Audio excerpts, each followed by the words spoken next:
يلا سوبر شو يبدأ. هذا الليفر يا السادة، هذه الحمرة يا السادة، يا كاتب التاريخ لا تغلق الصفحات. الأساطير يصفقون، ريال مدريد يقدم لوحة تليق به. قناة انفراد ولازم انفراد جديد، وهالمرة حلقة مختلفة مع المدرب الأسطوري غوس هيدينك، واللي عمل نجاحات كبيرة. أبرز النجاحات كان مع نادي ايندهوفن تحديدا في سنة 1988، حقق دوري أبطال أوروبا مع هذا النادي الهولندي. بلا شك مدرب عظيم وإنجازات عظيمة وإنجازات استثنائية، بعد قاد منتخب كوريا الجنوبية في مونديال 2002 اللي كان على الأراضي الكورية، وأيضا اليابان، وقدر يوصل معهم نصف النهائي. تخيلوا أن كوريا الجنوبية خلال مشاركاتها السابقة ولا انتصار حققت في المونديال، في مباراة واحدة ولا انتصار، 14 مباراة من غير أي فوز. ولكن مع هيدينك رفع سقف التوقعات في مجموعة أيضا كانت صعبة فيها المنتخب البرتغالي، وفي طريق كان صعب احتوى على المنتخب الأسباني والمنتخب الإيطالي، ورغم ذلك وصل لنصف نهائي، خسر على يد المنتخب الألماني وحقق المركز الرابع في نهاية المطاف في مباراة تحديد الثالث والرابع مع المنتخب التركي. صراحة من أفضل الضيوف اللي قابلتهم غوس هيدينك، روحه حلوة، ما كان عنده أي مشكلة مع الوقت، قال بالعكس اخذ راحتك أنا ماخذ ومعطي معاك بالسوالف. فغوس هيدينك من الشخصيات الجميلة جدا. طبعا تطرقنا وعده لروماريو، وروماريو راعي كلمة صراحة. ما راح أذكر لكم القصة راح تشوفونها في المقابلة اللي عملناها مع هذا المدرب المميز. بالإضافة تكلمنا عن فترتين مع تشيلسي. الفترة الأولى طبعا نستذكر أنه وصل لنصف نهائي دوري أبطال أوروبا، انتصر في الأنفيلد 3-1، ومن ثم خسر على يد برشلونة بغدارة. وتكلمنا عن بعض الأخطاء التحكيمية اللي صارت في هذه المباراة. طبعا هو خلال منتصف موسم حقق بطولة كأس الاتحاد الإنجليزي، تأهل لدوري الأبطال، كان ممكن يوصل للنهائي لولا الأخطاء التحكيمية اللي صارت في مباراة برشلونة وتشيلسي. طبعا استمعنا لوجهة نظر مدرب من خلال هذه المباراة. والفترة الثانية أيضا احتوت على أكشن جديد، مباراة توتنهام وتشيلسي، واللي تسببت بحرمان توتنهام من بطولة الدوري وإعلان ليستر كبطل للدوري، ومعجزة خارقة في موسم 2015-2016. مدرب صراحة مقابلته راح تستانسون عليها، لأن حسيت أنه قاعد معاه بالديوانية وأنا قاعد أقابله، فيستاهل كل خير. وهذه الحلقة برعاية فاموس المميزين وتيشيرت المنتخب البرتغالي. أنا عن نفسي أشجع بهالمونديال منتخب البرتغال، أنا مع كريستيانو قلبا وقالبا، وأتمنى يحقق النجاح وأتمنى يحقق بطولة كأس العالم، لأنه أسطورة يستاهل يكرس مسيرته بهذه البطولات، خصوصا أنه هو يعتبر من أوائل اللاعبين اللي حققوا البطولات العالمية للمنتخب البرتغالي، وأكيد بقى بطولة كأس العالم. بالإضافة لتواجدنا في استديو ريفليكشن، هذا الاستديو الجميل جدا بمعداته جاهز وموجود، وراح أحط لكم الرابط في الديسكريبشن، تقدرون تدخلون وتحجزون، سواء كنتوا تبون تصوير الاستديو أو تصوير فوتوغرافي، كل الخدمات هذه يوفرونها لكم وبجودة عالية جدا. عموما ما أبي أطول عليكم، خلونا نشوف الحلقة ونرجع لكم.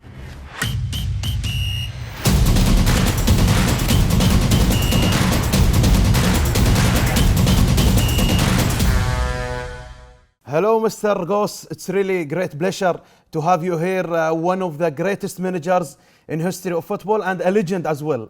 Thank you for welcoming me. Thank you very much. Thank you very much. And first of all, we would like to talk about your career at Eindhoven as a manager and winning the Champions League. It's for the first time in their history, and it's really great achievement.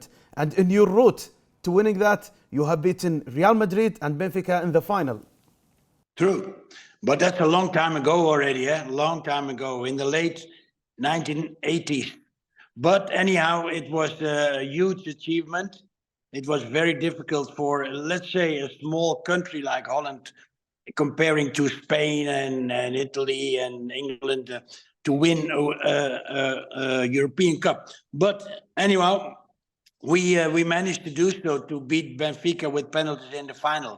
But before that, we had to beat big, huge Madrid as well, Real Madrid from Butragueño and from Hugo Sanchez.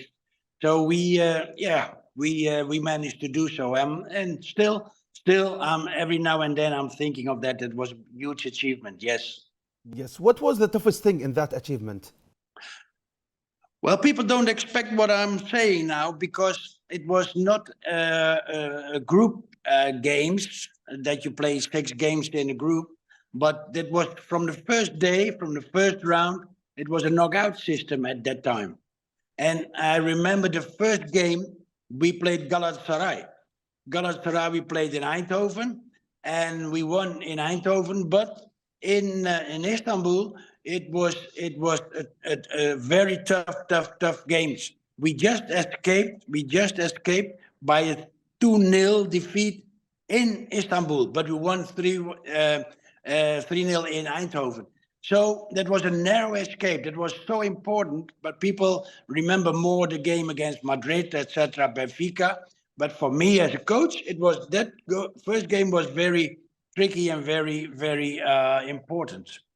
Yeah, and again in your second spell at Eindhoven, when you have reached the semi-final and against Milan, you have won 3-1, lost 2-0, went out on away goals, the old system, but still a great achievement to reach there. True, it was the old system, but we had a tremendous home game against a very strong Real Madrid, and in the last 5 minutes we had to concede one goal, which made them the winner of the game. Yeah, it was a huge achievement, reaching as a smaller club, as a smaller country to the semi-finals at that time. Yeah, that's true. Yeah, and when we talk about your career at Netherlands, reaching the semi-final in 1908, yeah, beating Yugoslavia, beating Argentina, and they lost on penalties against Brazil. Yeah, that was it was a very good squad what I had in France, in the World Cup in France. I remember those games, I know. We beat just Yugoslavia. We needed to beat them. It was also a tricky game because I remember now that one of my later players in Valencia or in Madrid later, Mijatovic, he missed a penalty. He shot a penalty on the bar. So we were lucky. We were lucky to escape there, and we won that game by a goal of Edgar Davids, you know. And then we had to play Argentina, of course. We beat them with a tremendous goal. You might remember from Dennis Bergkamp. But unfortunately, we didn't get a penalty from an Egyptian referee at that time. There was I think it was an Egyptian referee who did not give a penalty on a foul on Van Hooijdonk, my striker. And you must check it. 87th minute. He said, no penalty. So we had to make penalty kicks at the end of the prolongation. And then we lost the penalty kicks against Brazil. Yeah. Yeah, it's really unfortunate to lose that game. And I would like to talk to you about Edgar Davids. Yeah, I mean, in the Euros 96, he was not in the squad. And in the World Cup, he was in the squad. He scored against Yugoslavia. After the game, he went to hug you after the game. So it's really nice that the manager and the player, they don't get sad with each other, even though they make some big decisions. Yeah, but in 96, the European Cup in England, that was a lot of, not literally fighting, but there was animosity between players, etc., etc. So I had to make a decision to send him away from the European Cup. But anyhow, then you go to France, preparation, group play against Belgium amongst them. And then Edgar was not there at the first games. But I was thinking, yeah, he has such huge power, we can use it. But then first I had to fight with him on our conditions, how we play in the orange team, how we behave, how we do as we don't play if you're on the bench, how do you contribute to the team.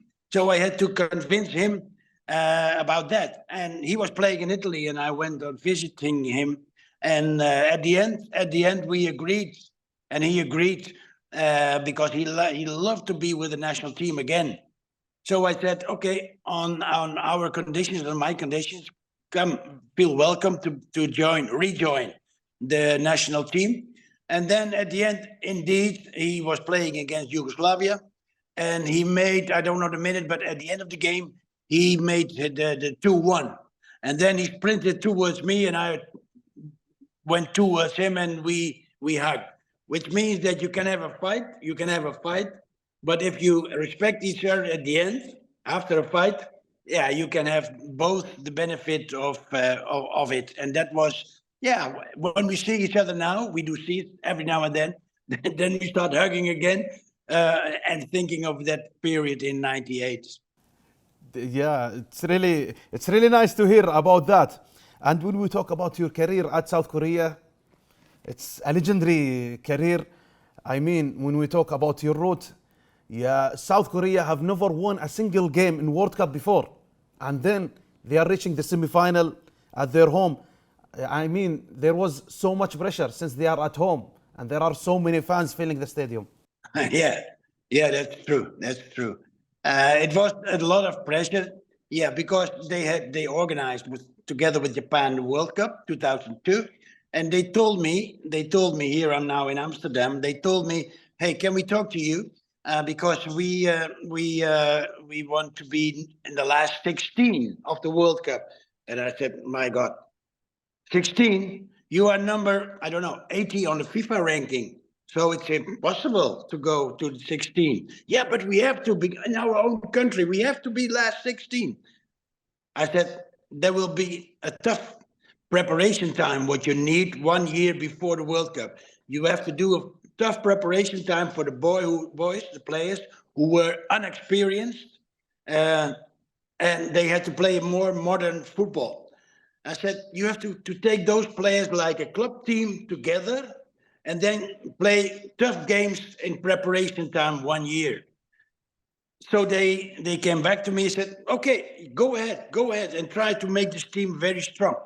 And I was doing that, and I was covered by the president and his right hand, covered by them, because I said we are going the tough way.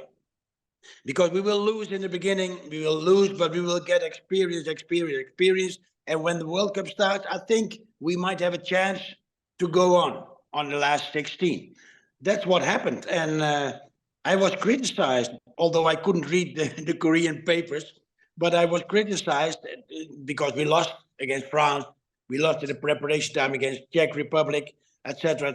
So we had a very difficult time. But the road was there to be prepared in the beginning of the World Cup. And then we started the first game against Poland. We won 2-0. And that's already a huge step to win the first game on a World Cup. And we managed to go into this last 16. Everyone was happy. I said, but that's not enough. Let's go on. And so we went to Italy. We went to Spain to win both games. That's true. Yeah, and against Italy, the player who scored the winning goal, Ahn Jong-hwan, he was at Italy, yeah, as a player. Yeah, and he was released after the game and scoring the winning. So, I mean, before the game, was he trying to prove a point? Well, Ahn Jong-hwan was the only player who played abroad in Korea. The other players, they played in Korea or Japan. But he was the only player who played not even in the first or second league in Italy. He played third league, Perugia in Italy.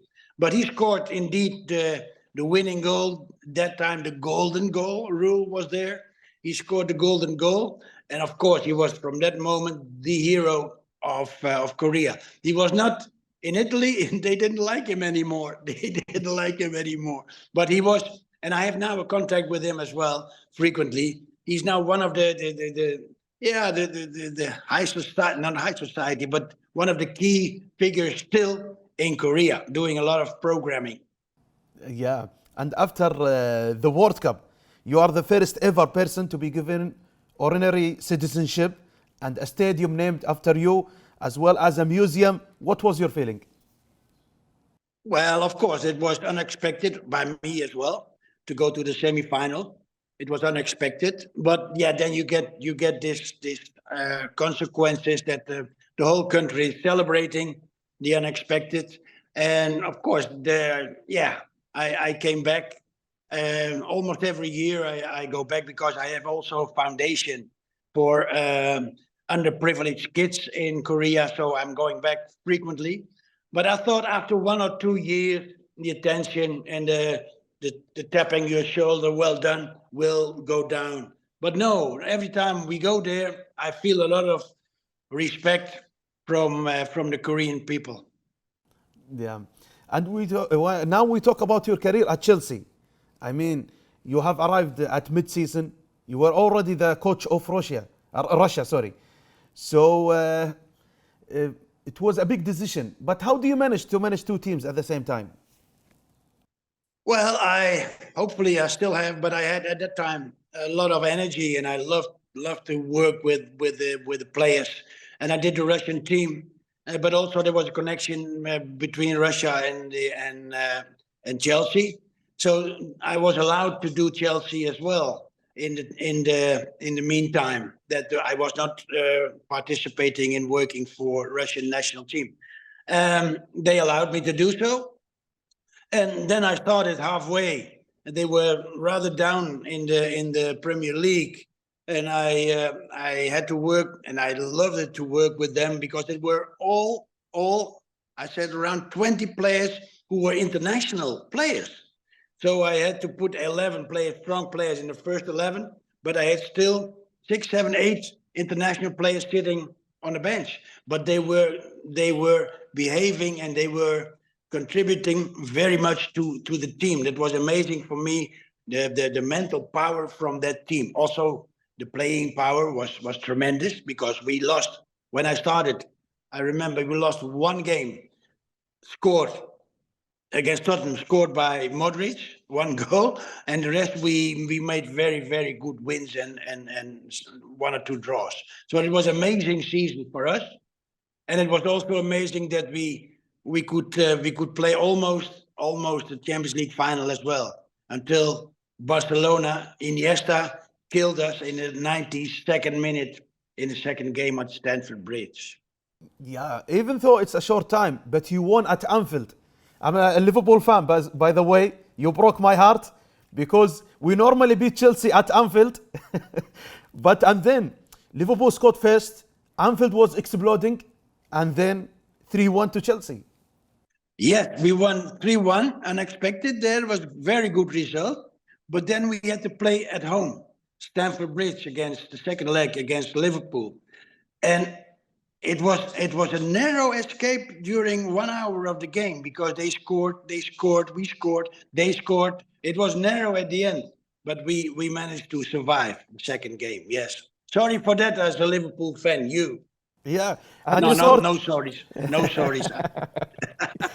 And you scored 2 set pieces, Ivanovic. I think it was really planned. Yeah, no, you cannot plan.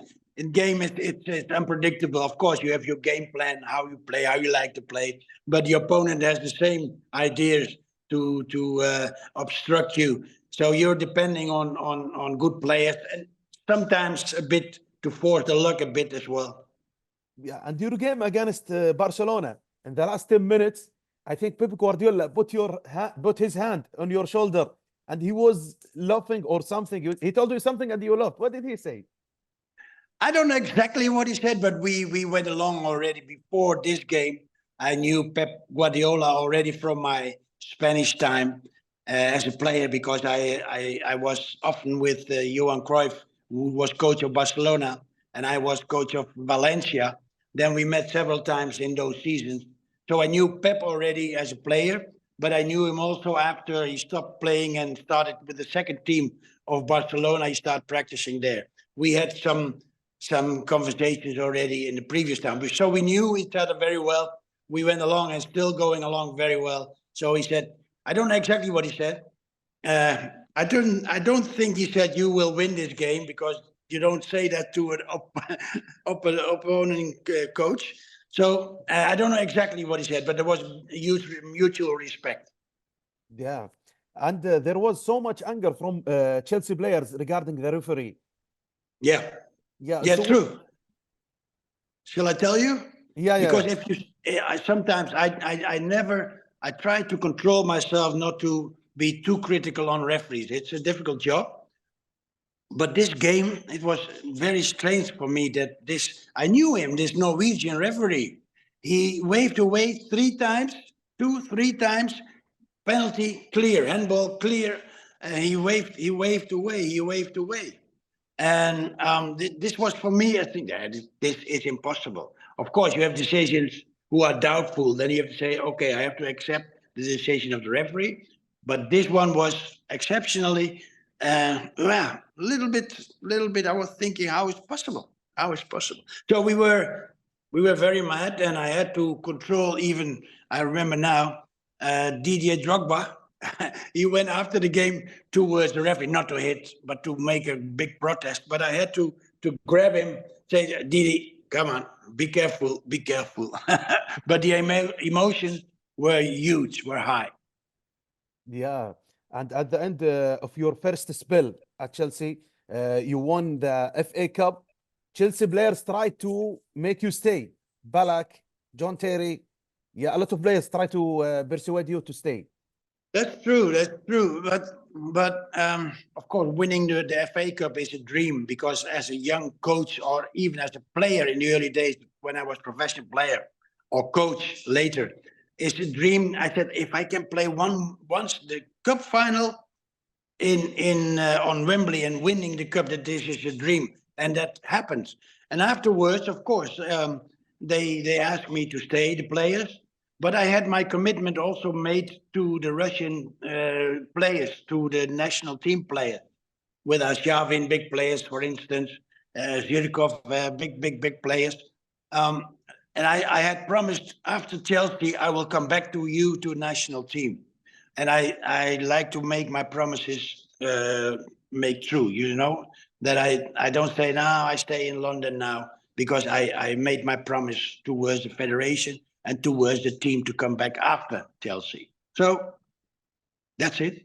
Yeah, and your second spell at Chelsea, we all remember that Leicester won the league. The game that announced them as winners was Chelsea against Tottenham. Yeah. Once Tottenham drop points, they will lose the title, and Leicester are the champions. So it's a derby.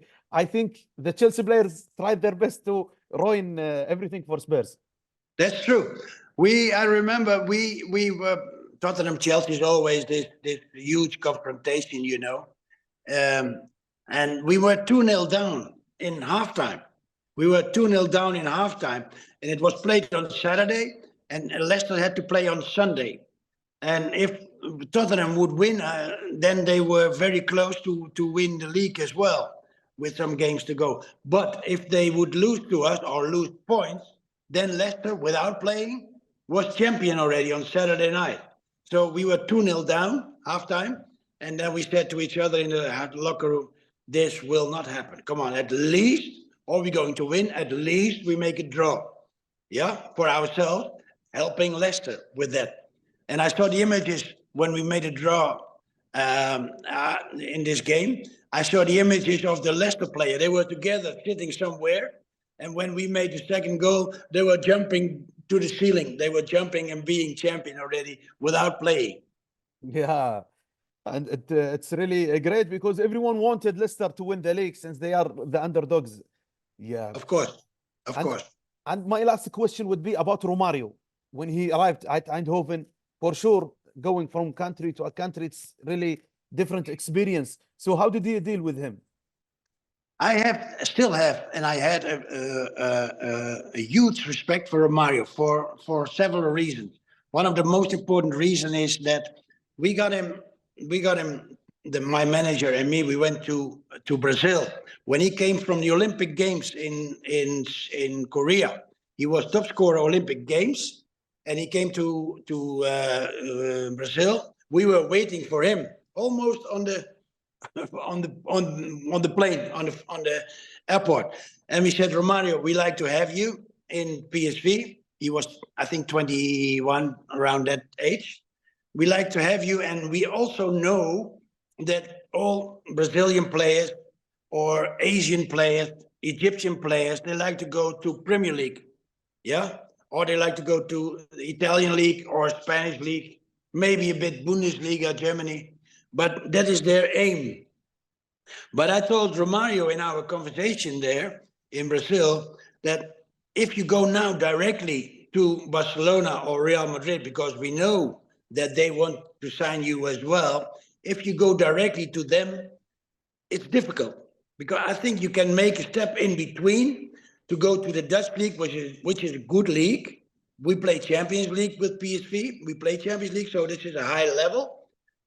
I will advise you to come first 2 years, whatever the time might be, in Dutch league, and then go making the step towards whatever you want, Spain, Madrid, Barcelona, or Milan, or England.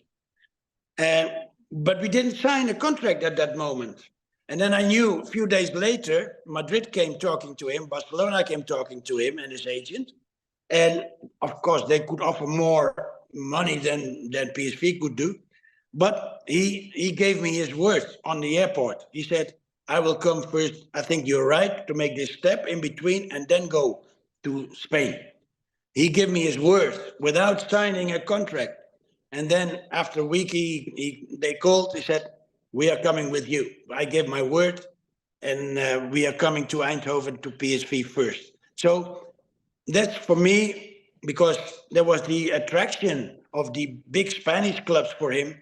And he gave his word to me, to us, and came to Eindhoven. And you have seen the result in Eindhoven. And then he made the step to Barcelona, which gave me a very huge respect for him as a player, but also as a big personality, as a big person. Yeah, it's really great personality, since he hears you and he trusts you. Yeah, and it was a nice decision from him. Yeah, that's important to work. You can work with players, you can fight with players, with an open mind. And at the end, if you have the direct, sometimes too direct connection with players, but if they know that you are to be trusted, then it's okay. And he was. That's why I like him. I respect him very much. Yes, Gus, how many languages do you speak? I think 6. I have read 6. I don't speak Egyptian. Give me some words in Egyptian. Some words in Egyptian. Marhaba, which means hello. Merhaba. In Turkey, I work in Turkey. Is merhaba also merhaba? Yeah, it's merhaba. in Turkey. Normally Okay, we say salam alaikum. Salam alaikum. Yes. Günaydın. Günaydın is No, Turkish. I speak. No, if you go somewhere, I like to have languages in my head. If you go somewhere, you have to adapt to the local culture, I think. And that's why when I worked in Spain, I spoke Spanish within 2 months. I spoke Spanish in a tough course I take. Yeah, of course I speak French, English, of course, German, Dutch, and chut Russian. Chut means a little bit. So there are 6 languages. Let's say 5 to 6. Yeah. 5 to 6, and hopefully 7 the Arabic language. Well, that's difficult. I tried to learn also a bit when I was working in Turkey. I was trying to learn it, but it's also difficult. And I like also, on the other hand, I like my players. I challenge them when because players have a lot of time training, living in hotels, but they have also spare hours. Then I challenge my players, make an English course, because then or Spanish course, because then you can talk over the whole world with English or Spanish. Yeah, I think they are worldwide languages, and everyone almost speak them. True. Yes. Gus, Yeah. thank you very much for your time. I really enjoyed it. Thank you for your time. Thank you for everything. It was a pleasure. How do you say goodbye in Egyptian? مع السلامة. Mashama. Thank you very much, Gus. Bye Thank bye. you. باي باي. نتمنى ان الحلقه عجبتكم، وما نوصيكم باللايك والشير والسبسكرايب والكومنت. طبعا قناه انفراد مو بس ركنه ولا بس بودكاست انفراد، حتى المقابلات العالميه موجوده، وان شاء الله انكم راح تستمتعون. خلوكم متابعينا وترقبوا المزيد من اللقاءات. يلا سوبر شو يبدأ. هذا الليبر يا السادة، هذه الحمراء يا السادة، يا كاتب التاريخ.